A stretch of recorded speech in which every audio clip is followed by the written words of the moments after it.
හිතන්න සාමාන්‍ය විදියට ඇඳුම් කඩේකට ගිහින් ෆිටෝන් රූම් එකක තිබුණු රහස් කැමරාවකින් 200කට වඩා වැඩි කාන්තාවන් පිරිසක්ව රූගත කරලා කියලා එකපාරටම දැනගන්න ලැබෙනවා. ඇත්තට මේක හිතාගන්නත් බැරි කම්පනයක්. ඔව්. අද අපි කතා කරන්න යන්නේ අන්නේ කම්පැනි ආරංචිය එහාට ගිහින් අපි අතේ මූලාශ්‍ර දෙකක් තියෙනවා. එකක් තමයි තලවතුගොඩ සිදුවීම ගැන පළවුණු ප්‍රවෘත්ති වාර්තා. අනික තමයි මේ අත්දැකීමට මුහුණ දුන්නු තරුණියක් විසින්ම සමාජ මාධ්‍යයේ පළ කරපු හෙළිදරව්වක්. ඉතින් මේවා පාවිච්චි කරලා අපි ගැඹුරින් බලමු. සාමාන්‍ය සාපු සවාරියක් කොහොමද සමහර විට ජාත්‍යන්තර අපරාධ ජාලයක් දක්වා දිවන කතාවක් උනේ කියලා. ඇත්තටම මේක හුදෙක් එක් විකෘති පුද්දලෙක් ගැන කතාවක් විතරක් නෙමෙයි. මේ සිදුවීමෙන් අපිට පේනවා අද කාලේ ඔත්තු බලන තාක්ෂණය කොයිතරම් ලාභ ලේසි සහ සාමාන්‍ය දෙයක් වෙලාද කියන එක. මේක අපරාධයේ සිදුවෙන විදිහටම ඒ අපරාධය කරන්න අවශ්‍ය කරන පරිසරය නිර්මාණය වීම ගැනත් කරන විමසුමක්. හරි. එහෙනම් අපි මුලින්ම ඉක්මනට සිද්ධිය මතක් කරගෙන ඉමු. තලවතුගොඩ කාන්තා යට ඇඳුම් විකුණන කඩේකට ගිය තරුණියන් කණ්ඩායමක් එයාලා ඇඳුම් මාරු කරන කාමරේ තිබුණු ප්ලග් පොයින්ට් එකක් ගැන සැක හිතලා පරීක්ෂා කරනවා. ඔව්. එතකොට තමයි හොයාගන්නේ ඒක ඇතුලේ සූක්ෂම විදියට කැමරාවක් හංගලා තියෙනවා කියලා. මෙතනදී අපි අර සූක්ෂම කියන වචනය තේරුම් ගන්න ඕන. මේවා ඉස්සර වගේ විශේෂඥ ඔත්තු බලන උපකරණ නෙමෙයි.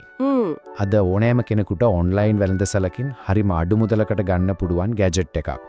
ෆෝන් චාර්ජර් එකක් වගේ ප්ලග් බේස් එකක් ඇලාම් ඔරලෝසුවක් වගේ පෙනුමෙන් එන මේ කැමරා සාමාන්‍ය හැට අහුවෙන්නෙත් නැහැ. එතකොට මේ වගේ තාක්ෂණික පැත්ත කොහොමද? ඒ කියන්නේ වීඩියෝ රෙකෝඩ් වෙන්නේ කොහොමද?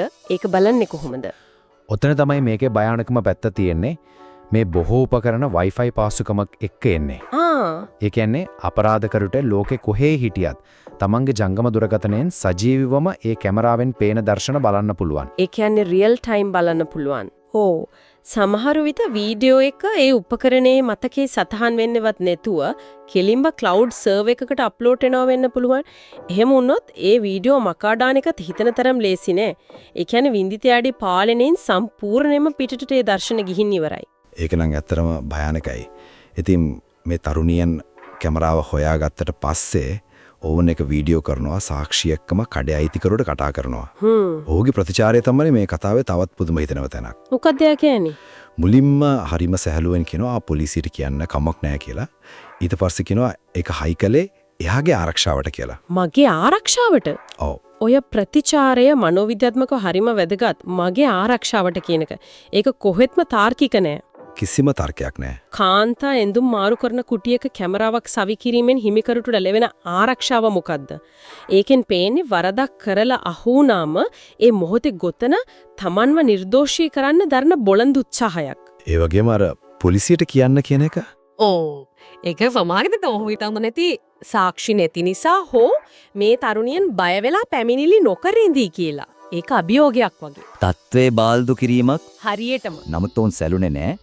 ඔවුන් 119 සහ ළමාහ කාන්තා කාර්යාංශයට දැනුම් දෙනවා. පොලිසිය ඇවිත් අයිතිකරු, ඒ කියන්නේ අවුරුදු 43 සැකකරුවා අත්අඩංගුවට ගන්නවා.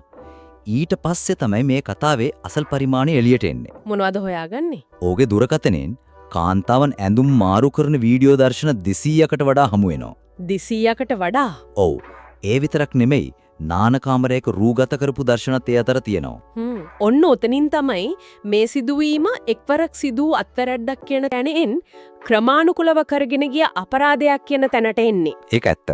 වීඩියෝ 200ක් කියන්නේ විශාල පිරිසක් මේකට ගොදුරු වෙලා තියෙනවා කියන එක. ඒ වගේම අර නාන කාමරයක දර්ශනත් එක්ක පේනවා මේක එක තැනකට සීමා වුණු දෙයක් නෙමෙයි කියලා. මේකෙන් අපරාධිකරුගේ හැසිරීමේ රටාවක්, ඒ කියන්නේ pattern of behavior එකක් පැහැදිලි වෙනවා. මේක තමයි අපේ මේ ගැඹුරු විමසුමේ වැදගත්ම සම්දිස්ථානය. මේ සිදුවීමෙන් පස්සේ අර තරුණිය මේ ගැන වීඩියෝ එකක් සමාජ මාධ්‍යයේ පළ කරනවා. ඇයි කියන්නේ තවත් ගෑනු ළමයි දැනුවත් කරන්නයි එහෙම කළේ කියලා. හොඳ අරමුණක්. ඔව්.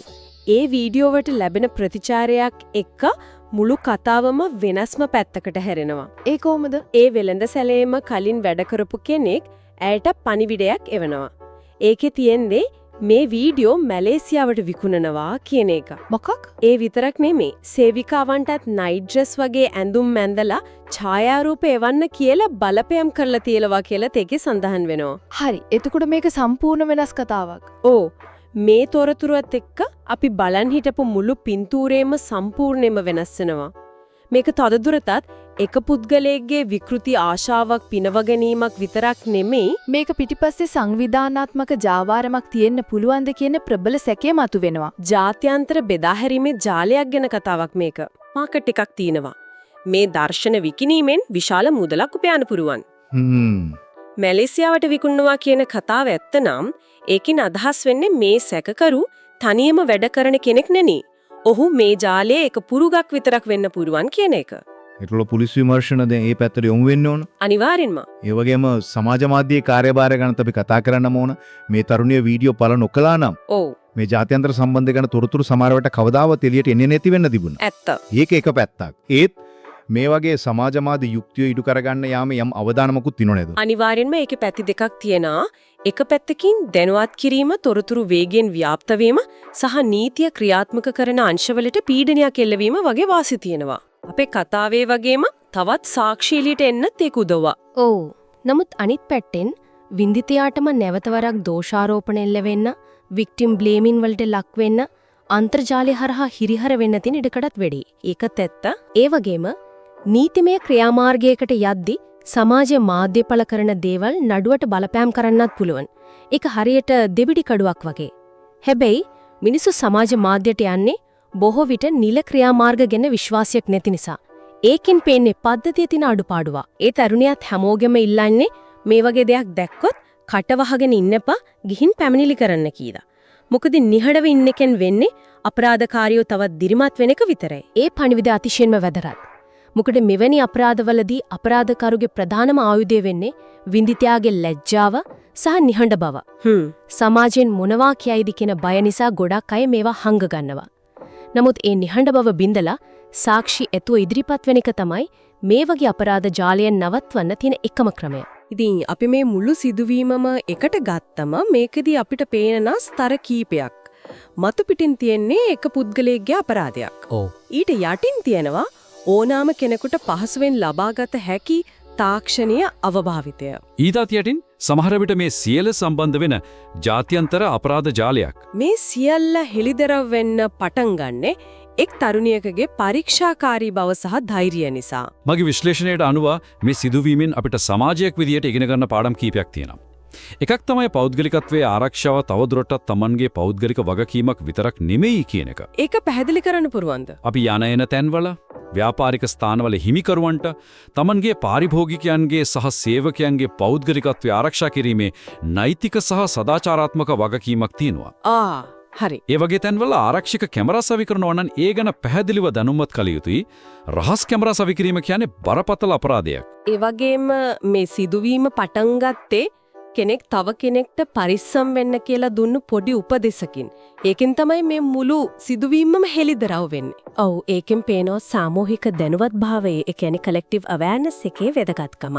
එක්කෙනෙක් දන්න දෙයක් තව කෙනෙක්ට කියන එක, එකිනෙක දැනුවත් කරන එක මේ වගේ අපරාධ වළක්වා ගන්න ලොකු පිටිවහලක් වෙනවා. ඒ කියන්නේ ෆිටෝන් රූම් එකට යද්දි කන්නයිඩිය ප්ලග් පොයින්ට් චෙක් කරන්න කියන එක. ඔව් ඒක දැන් නිකන් උපදෙසක් නෙවෙයි, ඒක අත්‍යවශ්‍ය ආරක්ෂක පියවරක් බවට පත් වෙලා. එහෙනම් අද මේ විමසම අවසන් කරන්න කලින් අපි හැමෝටම හිතන්න දෙයක් ඉතිරි කරමු.